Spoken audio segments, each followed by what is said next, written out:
Sudahkah kita berucap syukur dan minta maaf kepada orang tua? Itu bukan sesuatu yang kita keluarkan dalam bentuk finansial, Ya. tapi lebih kepada perhatian. Hmm. Ternyata yang dibutuhkan orang tua itu bukan finansial. Iya, Perhatian. betul sekali. Mas sudah makan dan lain sebagainya. Saya Iya. pernah juga ada beberapa kasus guru kami juga itu sepekan sekali, karena tahu ibunya tuh di kampung, disaksikan oleh adik guru saya itu sepanjang malam kalau ibunya berdoa di tahajud itu disebut sama guru. Dan di antara anak yang mendapatkan keberkahan limpahan segala macam rezeki adalah artinya kita nggak tahu nih kapan kesempatan kita nih. Kalau dengan harta mungkin terbatas ya. Iya. Kita untuk berbagi kepada mereka. Iya. Tapi sekurang-kurangnya setidak-tidaknya perhatian kita. Iya. Ya, minimal dengan berucap terima kasih kepada mereka. Terima kasih mama papa kita yang telah melahirkan, yang telah membesarkan sampai detik ini. Assalamualaikum warahmatullahi wabarakatuh. Episode kesekian Iya. kita kedatangan tamu luar biasa ini, Ustadz Rahmat. Rahmat. Assalamualaikum, Ustadz. Sehat, bagaimana kabarnya? Alhamdulillah. Alhamdulillah, sehat ya, Tat ya. Alhamdulillah. Lagi sibuk apa nih, Ustadz Rahmat? Alhamdulillah, sehari-hari saat ini ada pembinaan di masjid biasa. Alhamdulillah. Tat, nih selamat datang nih, akhirnya ada waktu juga ya mampir ke Stay on Track. Alhamdulillah. Alhamdulillah. Nah, kita tuh mau ngobrol-ngobrol ringan tapi berat, Tat. Ringan tapi berat. Ya. ringan tapi dalam, maksudnya Oke. ringan tapi dalam gitu. Tapi ya biar buat teman-teman yang nonton gitu ya bisa menjadi inspirasi gitu, Yes. bisa menjadi advice juga gitu.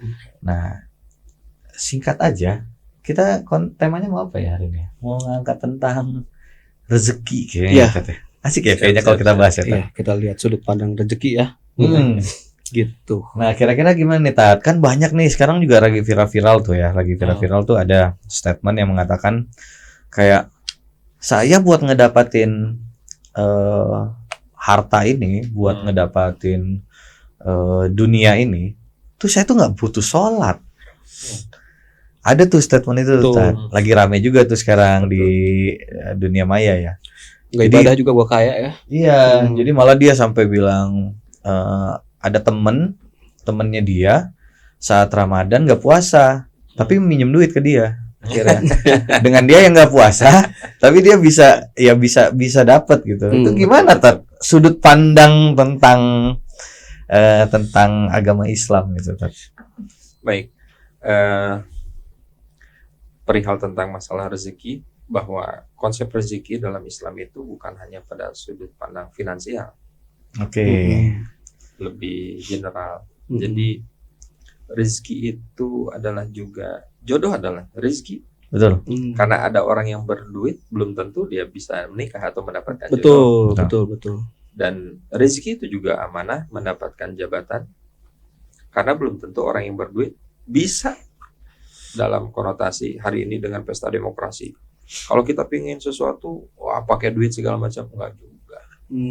Banyak toh, ada salah satu nih yang lagi viral, kepala desa yang dia diusung oleh warga masyarakat karena kesolehannya, akhirnya dia mendapatkan posisi jabatan kepala desa itu tanpa mengeluarkan uang sepeser pun dari kantong dia, Iya. bahkan disumbang oleh warga masyarakat. Masya Allah.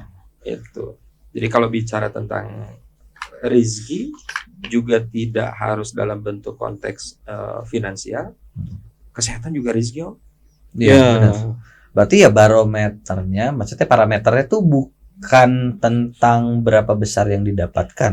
Betul. Kalau kita ngobrolin soal rezeki ya berarti ya, Tat, ya.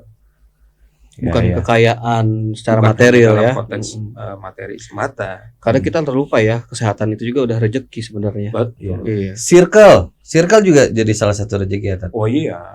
Iya. Circle di mana ya kita dapat circle yang positif, yang duduk di meja membahas tentang kebaikan gitu, Betul. mengingat Betul. kematian, itu juga Betul. salah satu rezeki ya buat kita ya. Hmm. Karena nggak semua orang dapetin circle yang kayak begitu kan? Betul. Betul banget. Ya. Gitu posisinya. Dan perlu juga kita catat bahwa hari ini teman-teman tuh lebih perspektifnya itu disempitkan bahwa sudut pandang rezeki itu harus selalu dalam konteks finansial. Iya, betul. Gitu. Bahkan dia mengatakan bahwa finansial segala-galanya. Wah. Sampai ada itu ya Tat ya, statement kayak apa namanya? Rezeki itu katanya gini, coba rezeki itu katanya itu kehendak Allah. Betul. Jadi kalaupun lu nggak beribadah juga, kalau Allah bilang lu kaya gitu kan ya. Itu gimana tuh Tat, secara dari sudut pandang secara Islamnya tuh seperti apa Tat? Nah, ini yang menjadikan pemahaman di beberapa pandangan, terutama di kalangan Gen Z gitu ya. Iya. Saya nggak sholat juga kaya, Mm-mm. nggak puasa juga kaya. Ini satu bentuk pemahaman yang harus selalu kita coba luruskan sedikit, Iya. Mm-mm. bahwa orientasi kehidupan itu adalah bahwa dengan ibadah, apakah harus selalu melulu dengan kaya? Enggak. Mm-mm. Orientasi kehidupan kita adalah ibadah, dan ibadah itu adalah untuk mendapatkan ketenangan, Bukan untuk kekayaan ya Tat ya. untuk kekayaan. Mm-mm. Kalaupun Allah memberikan kekayaan kepada seseorang yang dengan dia beribadah, tapi juga Allah berikan kekayaan, Mm-mm. gitu kan? Mm-mm. Tapi juga ada yang kemudian dia beribadah, tapi tidak diberikan kaya-kaya, Mm-mm. miskin aja kan gitu. Mm-mm.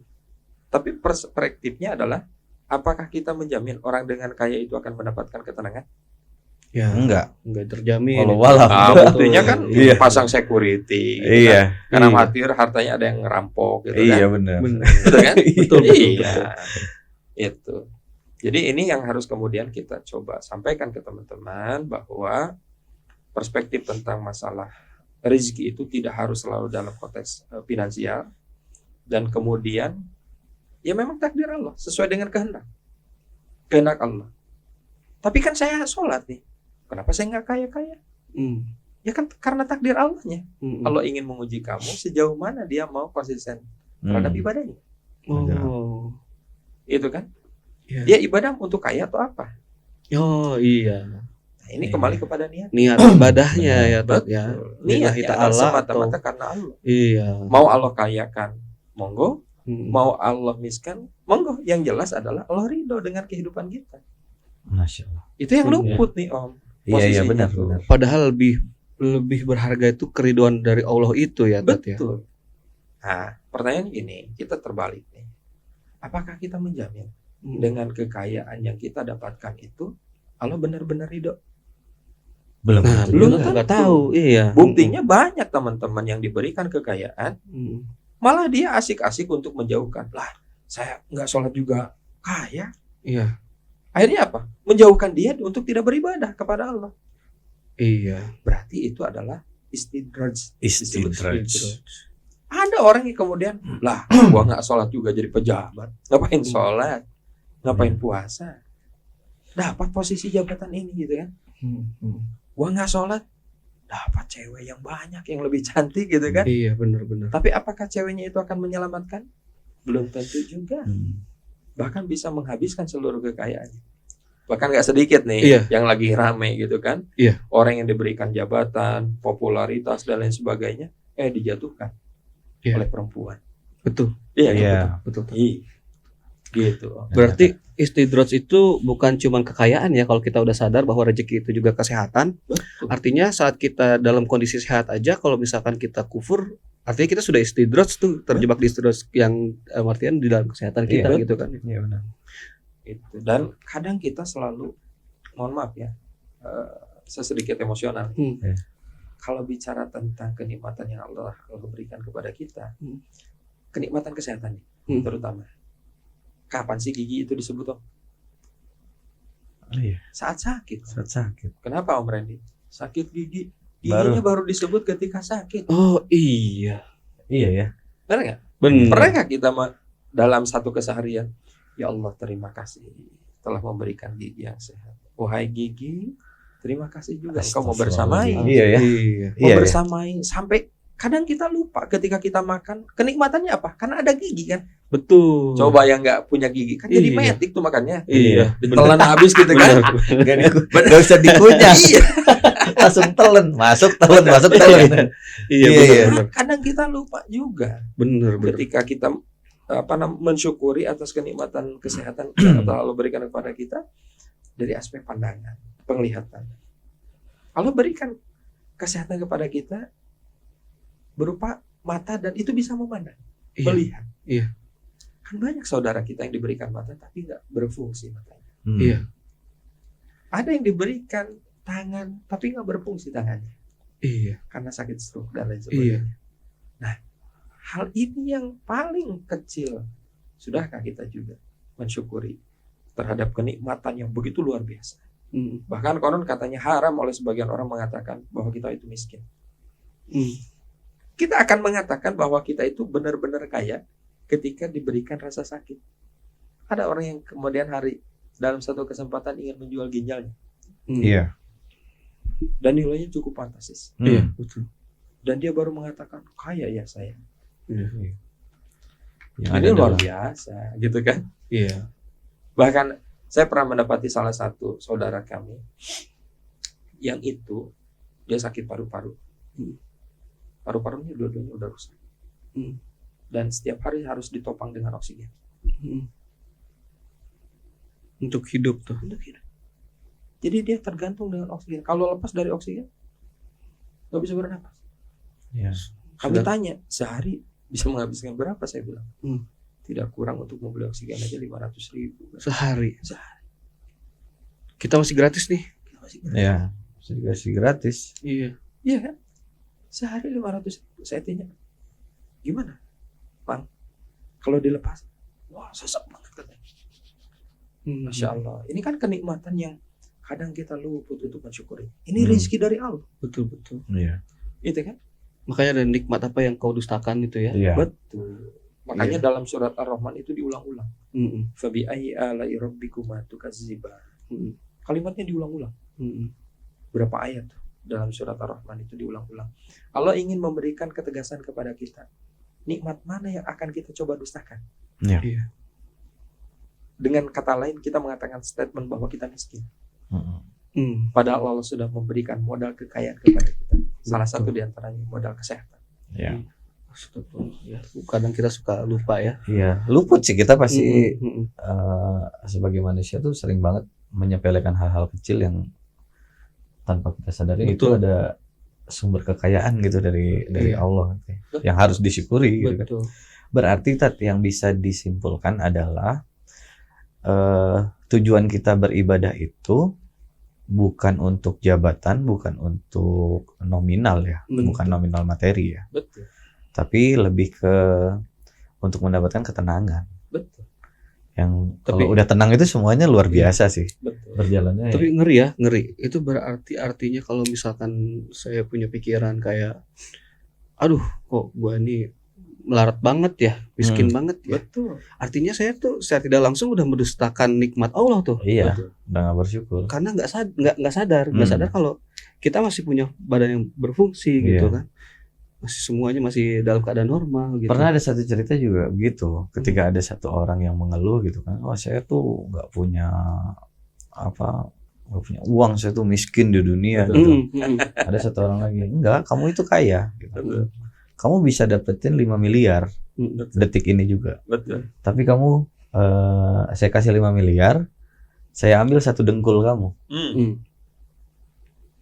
Itu kalau kamu mau menyerahkan dua-duanya, kamu dapat 10 miliar. Mm. Terus, Iya. bahkan tapi- ada statement lain juga Om Randy.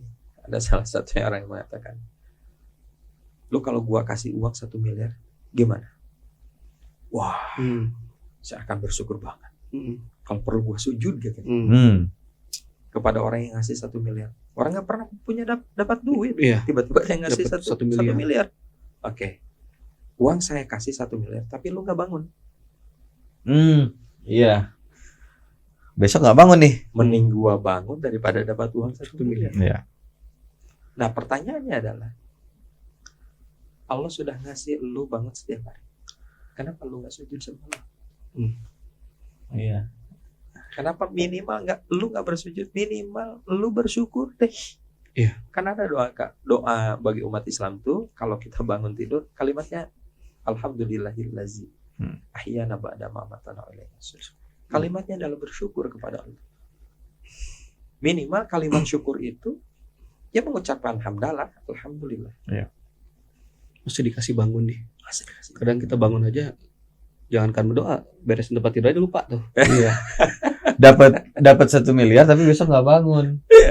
Ba- Bilang kalau mau bersujud sama yang ngasih uang 1 miliar. Iya. Sama yang ngasih dia masih bisa Lebih bangun dari tiap 1 miliar. hari Iya, nggak nggak mau bersujud. Iya. Ya kan?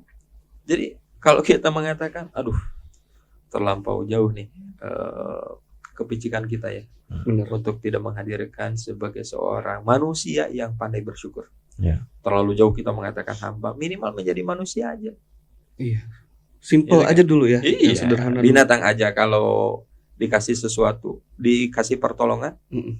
pandai itu berbalas kepada kita. Iya. Iya. Apalagi kita manusia Iya. yang diberikan akal, hati, dan pikiran.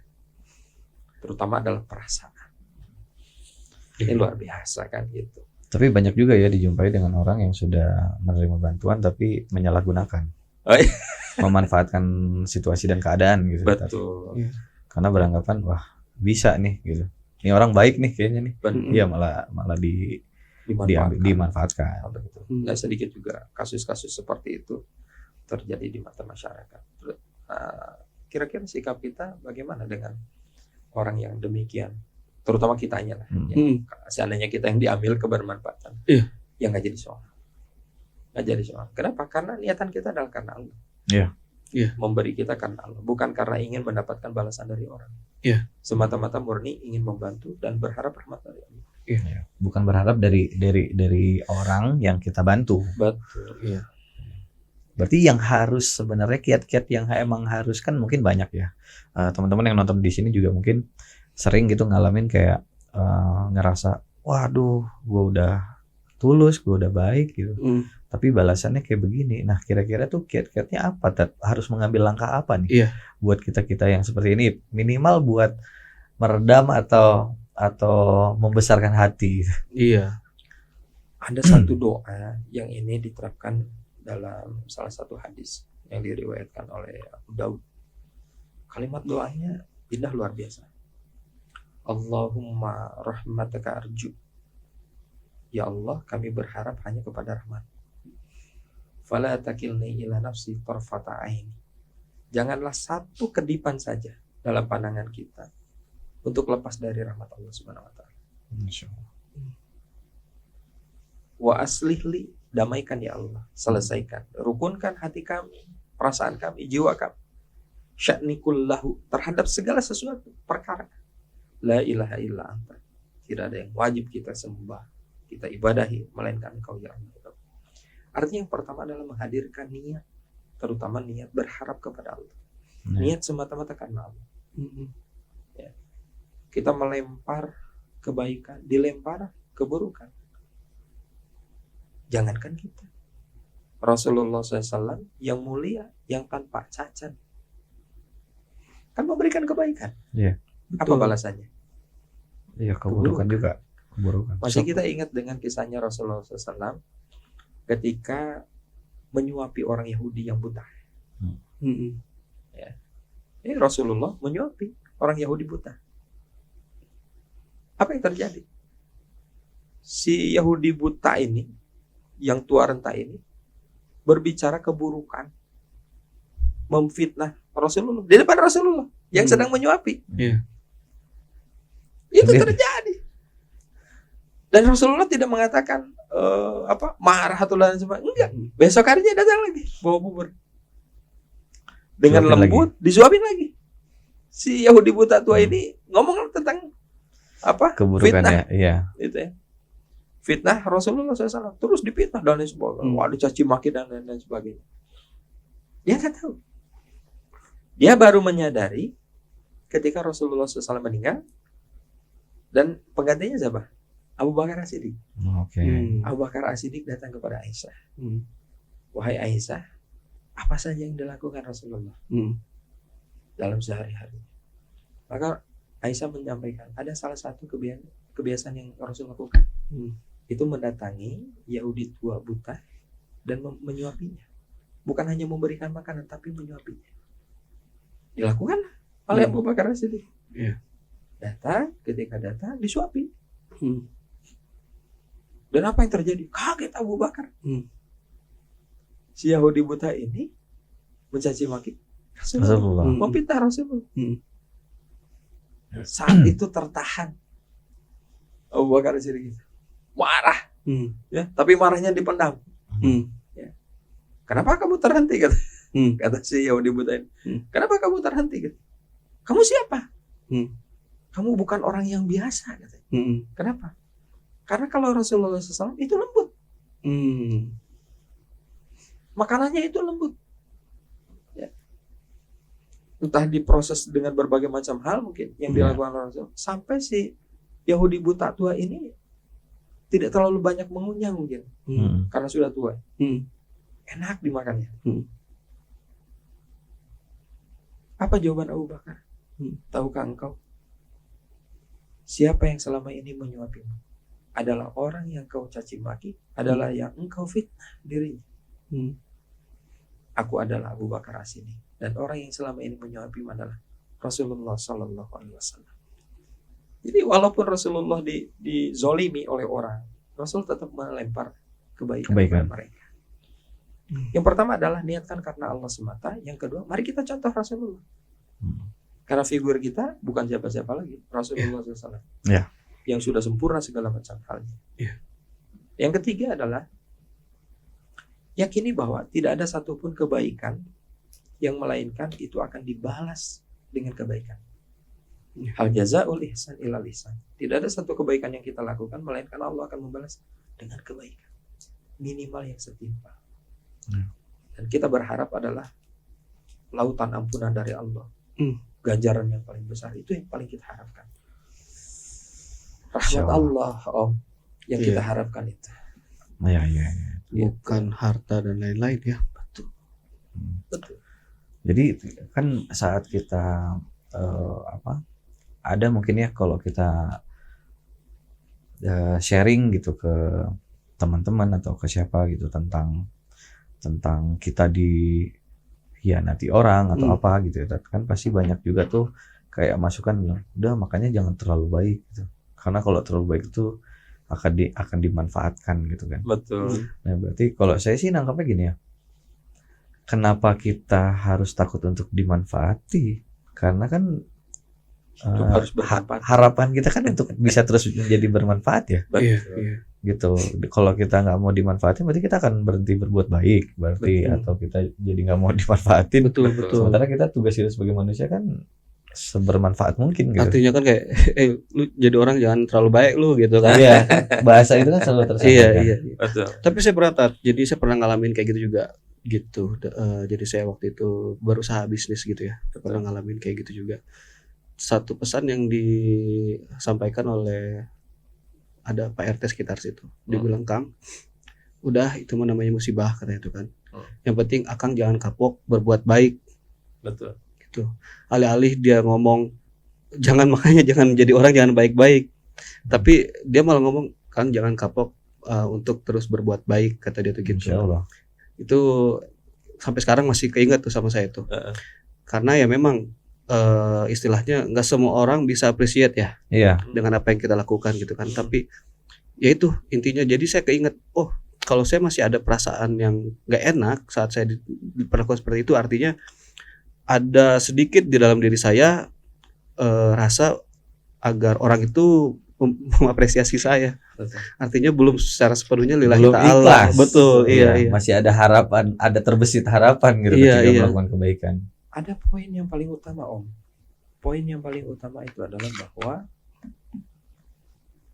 CCTV Allah itu tidak mati. Iya. Berbeda dengan CCTV kita hari ini. Ada batasannya mungkin. Betul. Iya. Kalau aliran listriknya mati, Iya. mati gitu kan. Harddisk penuh. Harddisk penuh, mati gitu kan. Iya. Benar nggak? CCTV Allah nggak mati. Dan Allah tidak tidur. Dan Allah tidak pernah tidur. Artinya bahwa ketika ketauhidan ini dirasakan oleh kita, Oh iya, iya. Allah nggak pernah tidur. Berbeda dengan makhluk. Ini bedanya Allah dengan makhluk begitu. Iya. Kalau makhluk tidur, Iya. capek dan lain sebagainya. Bagi Allah enggak. Itulah kuasanya Allah. Iya. Artinya apa? Jangan, kalau kita segala sesuatunya sudah menggantungkan, menyandarkan kepada Allah Subhanahu wa taala, maka yakin tidak ada satupun yang luput dalam pandangan Allah. Berikut juga dengan balasannya. Iya. Kan yang membalas tidak harus selalu dengan tangan kita. Kalau Iya. ada orang yang menzolimi Allah, Iya. bisa jadi dibangkrutkan melalui tangan orang lain, dia dapat tipuan dan lain sebagainya. Iya, iya. Gitu. Dan kita tidak punya hak juga untuk menghakimi itu ya. Betul. Iya. Kita Bukan tugas kita kan. bukan tugas buat kita, ngejudge. ya. Bukan tugas kita. Tugas kita ya untuk bertobat, memohon ampun, dan Berbuat berserah baik. diri, berbuat baik. Iya. Bahkan Betul. kalau seandainya kita juga mau introspeksi, kenapa ya Allah kita menjadikan segala sesuatu itu menjadi evaluasi? Iya. Iya. Kenapa ya Allah menjadi? Oh, mungkin Allah menguji kita. Iya. Atau Allah sedang membersihkan harta kita. Betul. Betul. Iya. Berapa banyak teman-teman yang kasus dalam berbisnis tiba-tiba ditipu oleh Iya. bukan orang lain, teman karibnya dan lain sebagainya, saudaranya bahkan mungkin gitu ya. Iya. Nah, kenapa itu terjadi? Bisa jadi ada sumber harta yang kita bawa itu tidak berkah. Iya. Gitu kan? Baik itu melalui caranya, transaksi dan lain sebagainya, sumber gitu Iya. kan. Sehingga Allah ingin membersihkan. Hmm. Sehingga ketika kepulangan kita, jangankan nanti ke kampung akhirat kita, ke rumah kita, itu dalam keadaan bersih. Iya. Apakah kita menjamin dan meyakini bahwa hidup kita baik-baik saja? Belum tentu. Kita mengatakan bahwa oh kerjaan saya halal Dari perspektif kita tuh. dari perspektif kita. Apakah kita sudah memandang dalam perspektif syariat? Iya. Iya. Saya mau tanya, apalah halal haram? Apel. Apa? Halal. Halal dalam aspek bentuk gitu. Betul. Iya. Tapi kalau caranya dari maling, Jadi Iya, haram. Jadi tidak. ini haram kan Iya. gitu. Iya. Betul nggak? Betul. Iya. Artinya bahwa bisa jadi dari setiap kejadian apapun itu, maka kita tetap menghadirkan husnuzon kepada Allah, berprasangka baik kepada Allah. Oh, ini mungkin Allah sedang menguji saya, melatih keimanan. Kita mau bersandar kepada orang atau mau bersandar kepada Allah? Iya. Yang kedua adalah jangan-jangan ada sesuatu. Lebih baik kita tidak menjadi orang yang menjustifikasi orang, menghakimi orang, tetapi lebih baik menghakimi diri kita sendiri. Itu lebih bijak. Iya. Jangan-jangan ada sumber atau kehilafan kita dari cara dan lain sebagainya. Ya kita flashback aja sejauh mungkin. Iya. Ada hal yang kita lakukan. Oh, benar ya. Saya dapatkan uang ini dari judi kemarin, dari judol gitu kan. Sekarang lagi ngetren gitu kan. Iya. Anak-anak Gen Z gitu kan. Iya. Pingin dapat uang cepat dan sebagainya. Iya. Dapatnya cepat, tapi Hilangnya juga habisnya cepet. Cepat Cepat. juga. bahkan yang ngeri bukan habis dalam aspek materinya, dengan nyawanya, Iya. dengan orang-orang tercintanya. Iya. Kok Dennis tuh udah berbicara Hmm. beberapa kali kan, Hmm. pengalaman-pengalaman dan lain sebagainya. Itu menginspirasi, gitu kan. Nah ini melatih kepada kita, lebih baik kita menghadirkan husnuzon kita kepada Allah Subhanahu wa taala Iya, iya. atas segala bentuk kejadian apa. Artinya dalam setiap musibah yang kita lalui itu semuanya pasti ada hikmahnya, gimana cara kita untuk memandang perspektifnya. Ya. Bisa jadi musibah yang terjadi itu adalah salah satu upaya pembersihan Betul. terhadap diri kita, yang artinya kita juga harus refleksi bahwa kita juga mungkin ada dosa-dosa yang dulu pernah saya buat. Mungkin di ada sini- kezoliman juga yang Betul, pernah kita iya. lakukan tanpa kita Betul. sadari. Betul. Gitu. Betul, betul. Karena ada hadis yang menerangkan, hadis kursi, kullu bani Adam khata'un. Hmm. Setiap anak cucu Adam itu pasti, nah kalimatnya pasti melakukan kesalahan. Wa khairu khata'in at-tawabin. Dan sebaik-baik orang yang menyadari tentang kesalahannya, dia menyegerakan diri untuk bertobat. Iya. Artinya setiap hari itu kita selalu memproduksi dosa. Betul, betul. Kenapa kita diwajibkan melaksanakan sholat 5 waktu? Agar Allah membersihkan. Iya. Dan itu bentuk penyucian diri yang Allah berikan kepada kita. Agar ketika kita meninggal itu dalam keadaan bersih. Iya. Siapa yang bisa menjamin tentang jadwal kematian kita? Nggak ada. Iya, astagfirullah, berarti kayak dulu tuh misalkan dalam kehidupan saya ada kesempatan untuk bertobat, saya tunda-tunda untuk bertobat gitu ya. Betul. Karena saya mikirnya masih ada waktu besok. Ya. Siapa yang jamin saya besok Siapa? masih terbangun ya?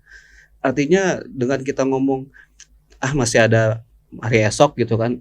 Bertobatnya bentar aja lah, masih muda nih, masih pengen main, masih pengen bandel gitu ibaratnya. Artinya di situ ada kesombongan tuh. Iya.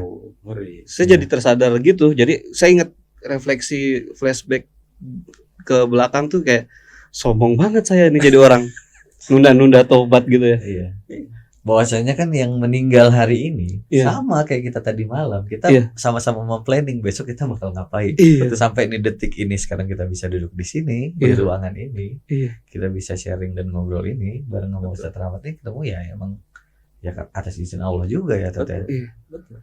Gitu kita hanya bisa balik lagi, hanya bisa merencanakan besok ya jadwal kita pada lohor gitu ya, tapi kita nggak tahu apa yang terjadi gitu. Masya Allah. Makanya selalu menyadarkan tadi ada satu bentuk pentauhidan, menguatkan keyakinan kita bahwa segala takdir itu adalah kuasanya Allah. Maka menyertakan dengan kalimat insya Allah terhadap segala sesuatu perencanaan kita. Dan kembali lagi ke hal tadi, ada yang kadang kita lupa. Saya pernah bertemu dengan beberapa orang yang dia mengatakan, Pak, saya bilang aktivitas yang dilakukan apa saja setiap hari.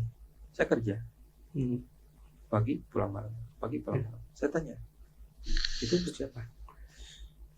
Ya untuk keluarga, untuk istri dan anak. Kalau kita perhatikan dalam perbincangan itu, bahkan dia mengatakan,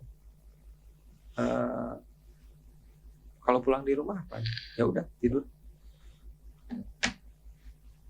Nggak ada sosialisasi dengan masyarakat. Saya tanya secara spesifik, ke masjid berapa kali? Wah, udah enggak. Seminggu sekali, ya paling Jumat. Jumatan ya. Itu pun kalau nggak ada kerja di kantor. Itu pun kalau ada kerja di kantor. Kalau ada kerja di kantor, saya lebih memprioritaskan pekerjaan di kantor. Oke. Saya tanya, Bapak menjamin umur Bapak sampai menyaksikan anak-anak berhasil dengan pendidikannya, dengan pekerjaannya, bahkan dengan rumah tangganya. Termasuk selesai. Mungkin kita juga diantaranya. Kita kerja habis-habisan pagi sampai malam, pagi sampai malam. Memang pasti umur kita di 63 seperti Rasul, atau di 73, 90 tahun dan lain sebagainya, belum tentu. Bahkan bisa jadi kematian itu Allah ambil jauh sebelum kita menyaksikan anak kita di wisuda. Betul. Nggak perlu nunggu tua untuk meninggal tuh. Kita bisa jadi dipanggil sebelum kita menyaksikan anak kita kerja di tempat yang kita harapkan. Atau kita menyaksikan anak kita rumah tangga. Bahkan lebih jauhnya kita menyaksikan cucu dari keturunan kita. Yang jadi saya menjadikan sasaran itu adalah, sudahkah kita mengajak, mengedukasi? Karena setinggi apapun pendidikan anak, setinggi apapun jabatan anak kita, kalau dia tidak bisa menyertai di akhir kematian kita, gak ada apa-apa. Saya tanya, sudahkah Bapak mengajarkan kepada keluarga Bapak, kepada anak-anak? Nah, kalau besok Bapak meninggal, yang Bapak harapkan, kamu menjadi orang pertama yang memandikan. Ketika memandikan, kamu menyertakan bisikan doa. Ya Allah, ini tangan yang sudah bekerja habis-habisan untuk kami keluarga. Ampuni seluruh dosa-dosa yang telah diperbuat tangannya. Ketika membasuh mukanya, ya Allah, inilah wajah pertama yang bahagia ketika kami lahir. Maka ya Allah, ampuni seluruh dosa-dosa wajahnya. Ketika mengusap kepalanya, ya Allah, kepala ini terlalu berat berpikir bagaimana kami bisa sukses, bagaimana kami bisa bekerja. Ya Allah, ampuni seluruh dosa-dosa dalam pikirannya. Begitupun dengan kakinya. Ya Allah, kaki ini yang melangkah. Ya, dalam sebuah perjalanan kehidupan kami sampai detik ini. Hapuskan seluruh jejak-jejak kehilafannya, dosa-dosanya. Hilangkan ya Allah. Maka sudahkah kita mengupayakan mendiskusikan itu dengan anak kita? Ya. Yang kedua, sudahkah kita mengedukasi kepada anak kita? Nah, ayah juga berharap, bapak juga berharap, yang menutupi kain kafan itu adalah kamu. Saat kamu tidak berdaya apapun, ayah membelikan baju yang terbaik, dan ayah sematkan di tubuh kamu, dan ayah berharap kamu yang menutupi baju itu untuk menutupi aib-aib ayah. Yang ketiga, ayah berharap kamu yang mengimami sholat. Dan jauh sebelumnya kamu sampaikan permintaan maaf kepada seluruh jamaah, seluruh sahabat, keluarga, teman-teman karib ayah dan lain sebagainya. Sampai kemudian kamu sertakan, jika ayah ada kewajiban kepada mereka, kamu yang akan nanti melanjutkan, bertanggung jawab. Dan yang terakhir, kamu yang akan menerima jasanya di liang kubur. Dan kamu orang yang kemudian akan menyaksikan wajah ayah terakhir. Pertanyaan saya, sudahkah Bapak menitipkan wasiat itu kepada anak kita? Dia meneteskan air mata. Dan sejadi-jadinya dia bertobat kepada Allah. Bahwa ternyata dia menjadi sebagai seorang ayah itu hanya menyelesaikan pada perkara apa yang kamu butuhkan. Duniawi. Makan, minum, nih duitnya. Kamu butuh kendaraan apa? Ini duitnya. Kita lupa bahwa anak kita juga butuh jiwa, butuh pendekatan. Mereka butuh pelukan. Terutama anak-anak perempuan yang hari ini rata-rata di usia 13 sampai 15 tahun, terutama di beberapa kota, kota-kota besar itu terjangkit HIV/AIDS. Kenapa? Karena anak perempuan itu tidak mendapatkan sentuhan dari seorang bapak, dari seorang ayah. Kalau dia mendapatkan penyelesaian itu dari seorang ayah, maka dia tidak akan mendapatkan itu dari laki-laki. Betul. Artinya bahwa hubungan komunikasi seorang bapak dengan anak perempuan dan anak-anak yang lainnya itu hampir jarang terjadi. Kita terlalu egois mengatakan bahwa itu urusan keluarga adalah urusan istri. Kalau urusan ayah, urusan duit dan lain sebagainya. Mending kalau duitnya besar Banyak, gitu iya. kan, banyak gitu kan. Iya. Ini duitnya udah nggak ada, moralitas psikologis anak juga hancur. Waduh, luar biasa. Tapi itu sangat emosional banget, Ustadz.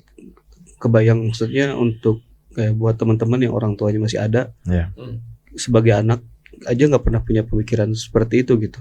Betul. Gitu. Bagaimana cara kita membalas kebaikan orang tua kita?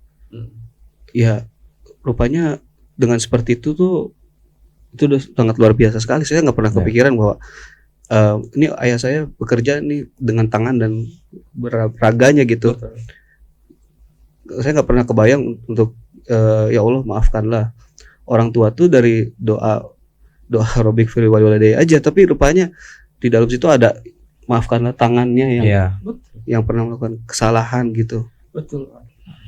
Biar bagaimanapun kadang kan ada juga teman-teman saya yang orang tuanya mungkin ke anaknya tuh kurang dekat atau mungkin ada isu gitu ya. Betul. Biar bagaimanapun itu tetap orang tua kita ya. Iya. Karena orang tua kita itu nggak akan selamanya ada sama kita gitu. Betul.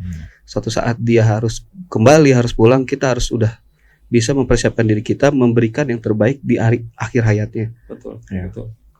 Itu sangat menginspirasi sekali, Post. Terima kasih banyak tuh. Dan ini sebenarnya tadi dengerin penjelasan Ustadz ya, saya hampir netesin air mata. Iya, betul. Saya ini banget emosional banget. Sangat emosional sekali karena berapa minggu lalu kita sempat bertemu ya Tat ya. Betul. Sempat ngobrol-ngobrol juga. Ya saya cerita Tat, ini 1 minggu lagi orang tua saya mau operasi besar gitu. Cerita. Ada satu saran yang dikasih sama Ustadz. Ada satu statement yang Ustadz tanyakan saya. Kamu udah pernah belum minta maaf dan berterima kasih sama orang tua? Iya. Saya bilang belum kalau secara langsung. Dan itu tuh benar-benar ya tepat berapa jam sebelum operasi itu saya saya lakukan itu. Masya Allah. Ya berharap ya orang tua dengar juga Betul. bisa lebih tenang gitu ya, Betul. lebih tenang dia ngejalan karena operasi besar kan dengan bius total kan emang selalu Chance-nya, risikonya gede ya. ya risikonya besar kan. Betul. Dari perspektif medis juga begitu kan, minta kita tuh anak-anak, istri dan cucu-cucu tuh ikhlas. Betul. Karena ya namanya bius total itu ya antara bisa sadar lagi sama enggak, sama lewat aja gitu kan. Betul. Dari secara medis ya itu saya lakuin tuh kemarin. Jadi makanya tadi Ustadz cerita gitu tuh saya, iya ya apa. Kadang pikiran kita terlalu sempit dengan kayak oh pokoknya buat orang tua saya cari uang sebanyak-banyaknya biar saya bisa menghidupi orang tua saya di masa tuanya. Betul. Sependek itu gitu. Ya, tapi ternyata bukan itu. Bukan itu, iya. Nggak akan kayak kalau kemarin aja nggak akan bisa kata Ustadz. Iya. Ya, maksudnya kita mau ngasih seberapa besar juga tuh nggak akan bisa buat Mengganti. membalas itu tuh Betul, nggak bisa. Betul. Dan siklusnya akan sama, Om. Siklusnya kayak gini. Waktu kita kecil atau mungkin yang Om bisa belum punya keturunan dan lain sebagainya, kita menyaksikan. Kalau ada anak kecil, pasti nanya kan ke orang tua. Ya, ayah ini apa? Ayah ini apa? Ya. Iya. Banyak bertanya dan sebagainya. Sampai kita kesulitan untuk menjelaskan dengan pertanyaan-pertanyaan itu. Kasih itu akan terjadi kepada orang tua kepada kita. Ya. Ketika mereka sudah lansia, sudah lanjut, mereka akan banyak bertanya. Betul. Ren, kapan pulang? Iya. Ren, mana istri? Ren, bawa apa? Iya. Ren, mau kemana? Iya. Itu akan terjadi. Kadang kita suka dipelein ya. Iya. Kadang kan Makanya kita kita sering nelfon. Ada salah seorang ulama di Mesir yang dia ketika ngisi ceramah dan lain sebagainya itu ditelepon oleh ibunya dan diabaikan dan lain sebagainya. Dia asik ngisi ceramah kayak gini dan lain sebagainya gitu ya. Telepon ibunya dalam satu hari itu bisa berapa kali, diabaikan terus. Dan apa yang terjadi? Ibunya meninggal. Dan dia menyesali seumur hidup. Dan apa? Covernya itu telepon yang dirindukan. Itu panggilan ibunya. Kita nggak tahu. Jadi wallpaper handphone ya. Jadi wallpaper. Jadi kita nggak tahu nih. Kenapa saya sampaikan ke Om Randi perihal tentang sudahkah kita berucap syukur dan minta maaf kepada orang tua?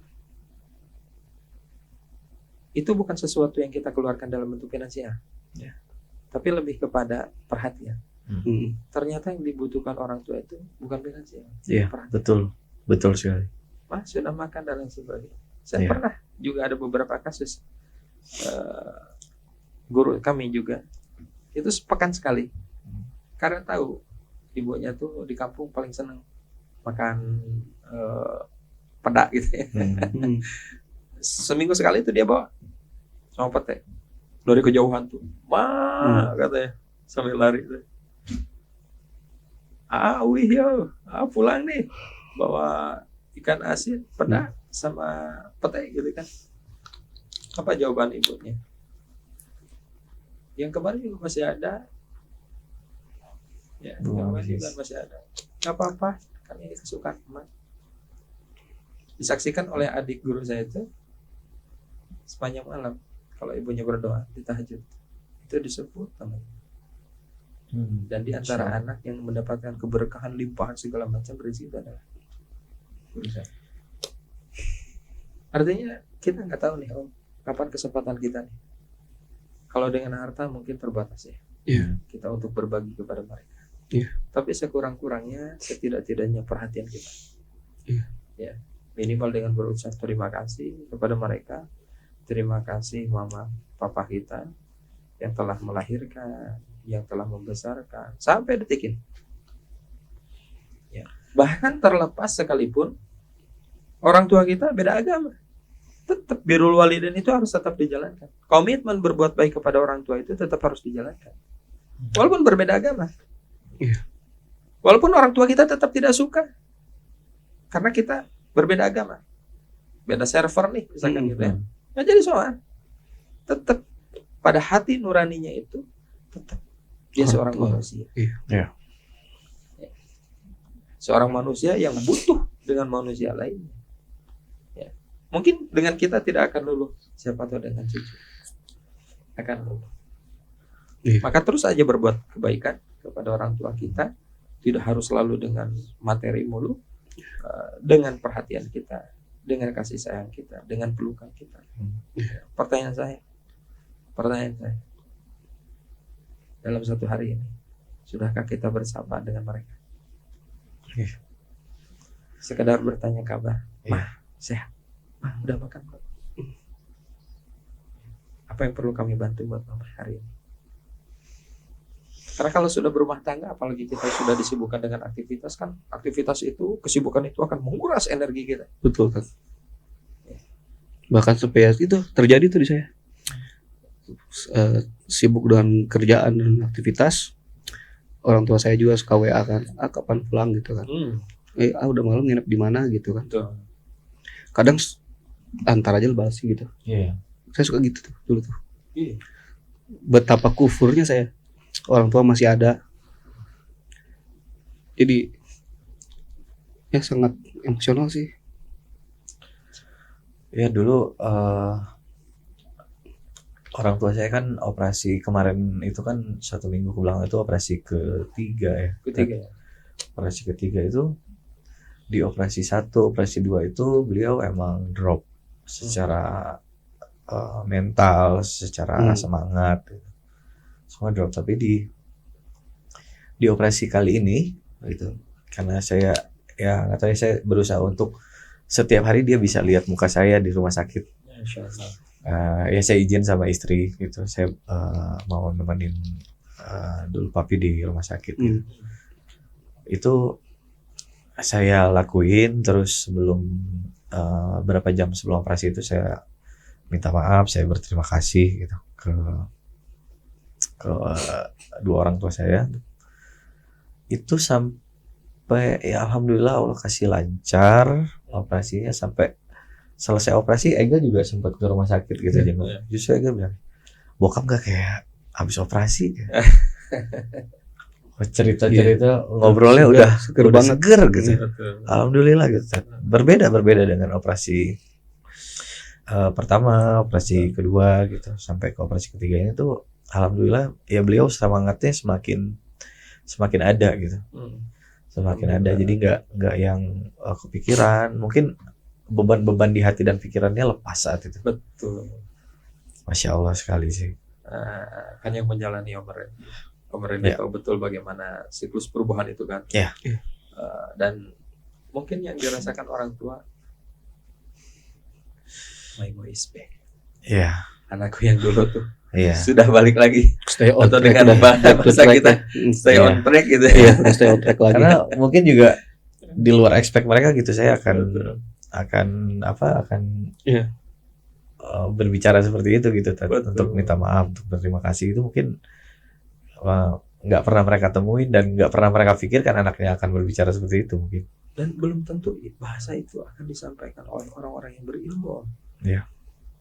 Orang-orang yang punya harta dengan jabatannya yang tinggi belum tentu. Iya. Kenapa? Karena dia merasa inilah aku. Iya. Aku besar, aku punya posisi, itu karena aku. Karena kepintaranku. Iya. Gitu kan? Dia lupa ada kemudian kontribusi dari orang tua, Doa orang tua, doa-doa mereka. Saya sering menyampaikan ke beberapa teman-teman,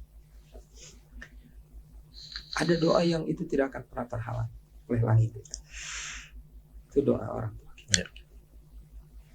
Dan saya meyakini keberadaan kita hari ini dengan kondisi apapun yang dianggap lebih di mata teman-teman yang lain, itu semata-mata ada doa yang tersembunyi yang kita tidak mengetahuinya. Di malam hari mereka menitiskan air mata. Saat bekerja mereka dengan kedua tangannya yang kasar. Mereka menengadahkan tangan, ya Allah, taubati seluruh dosa kami.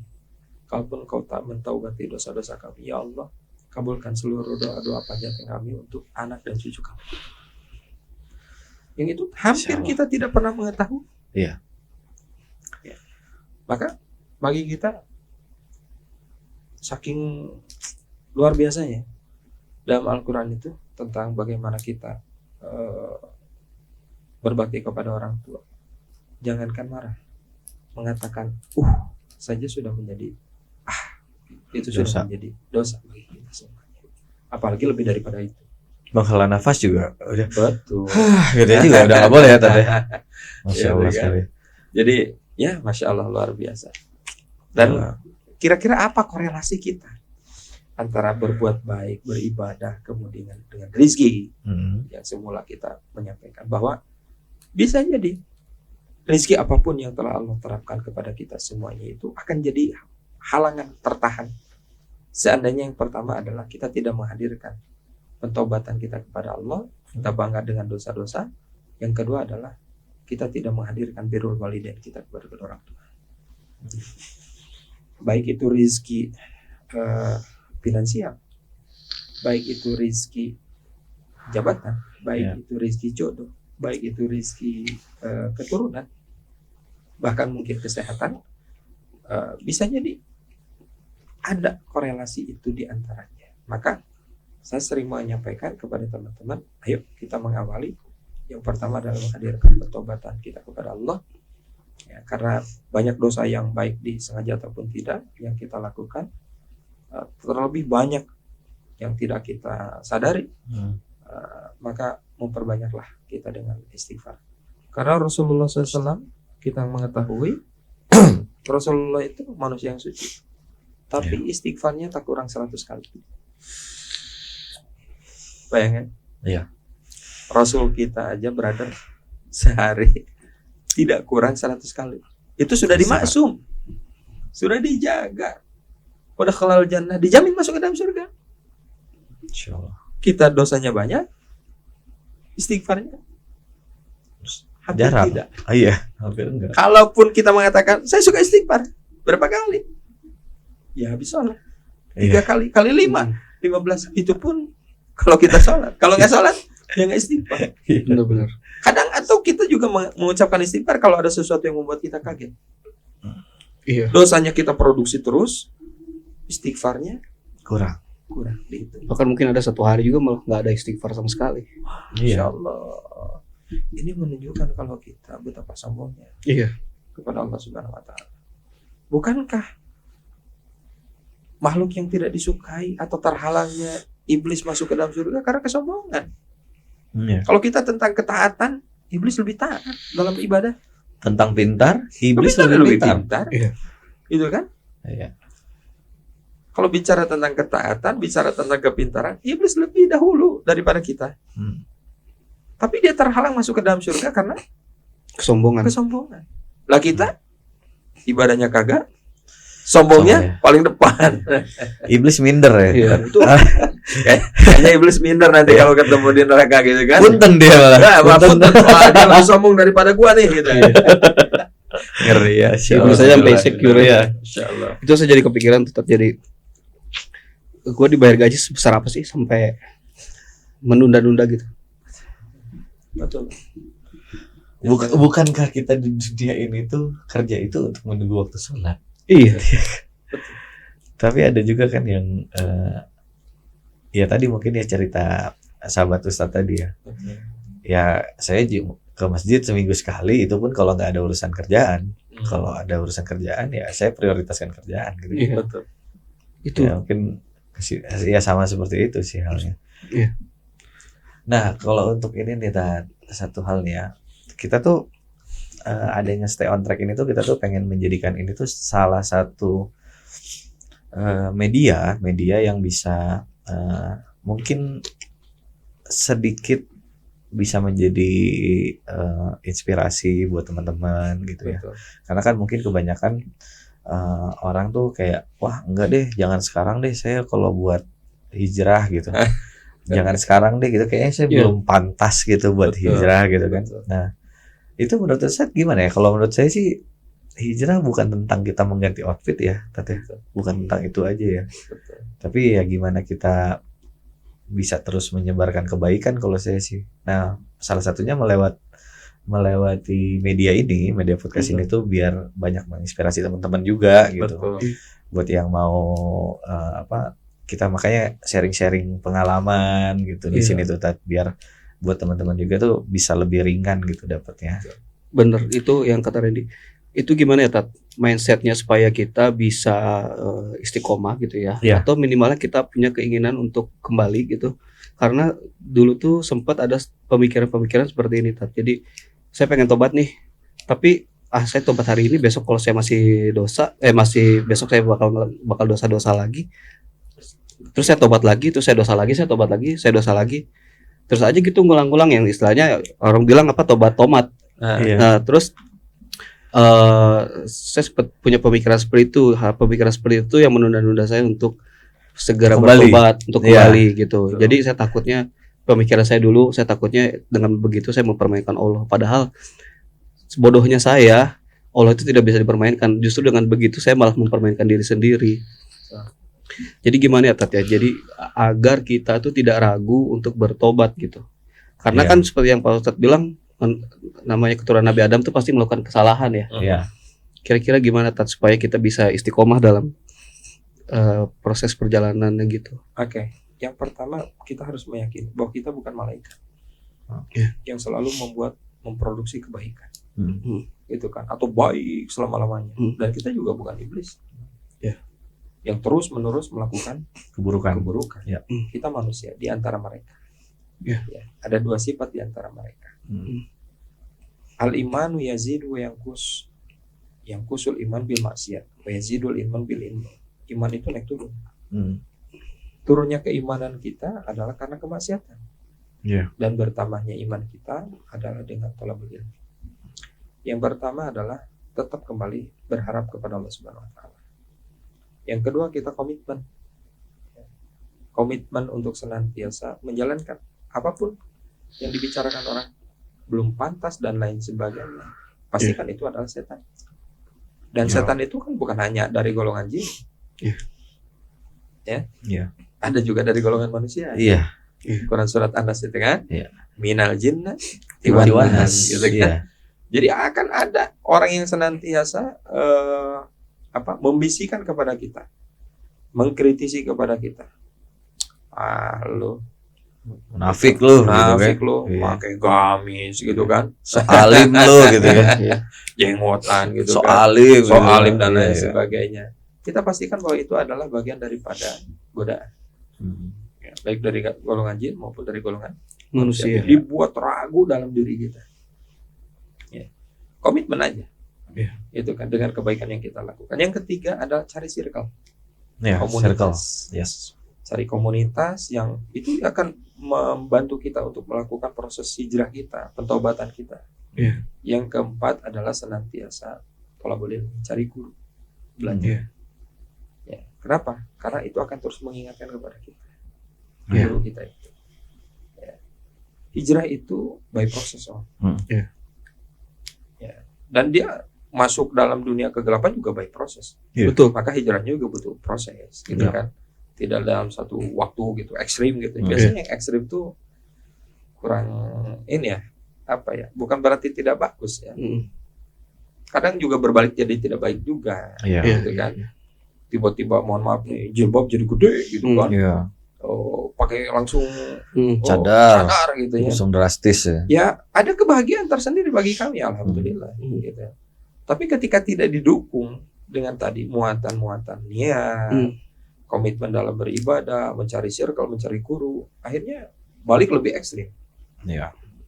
Gitu kan, balik lebih ekstrim. Nah ini khawatir kepada kita. Akan tetapi bagi Allah, apakah ada sesuatu yang dirugikan? Nggak ada bagi Allah, nggak ada sesuatu yang dirugikan. Kita yang malah merugi, gitu kan? Terlampau jauh itu bagi kita. Nah ini sesuatu yang kemudian kita juga harus menjadi tanggung jawab bersama sebetulnya. Dan saya sangat berbahagia sekali Om Randy, Om Eka kemudian membuat media melalui sosial seperti ini, podcast gitu ya. ini bagian rangkaian daripada dakwah. Ya, dakwah itu bukan milik para ustadz saja, bukan miliknya para kiai yang harus senantiasa berada di mimbar, berteriak dengan lantang. Enggak. Dakwah itu milik semua.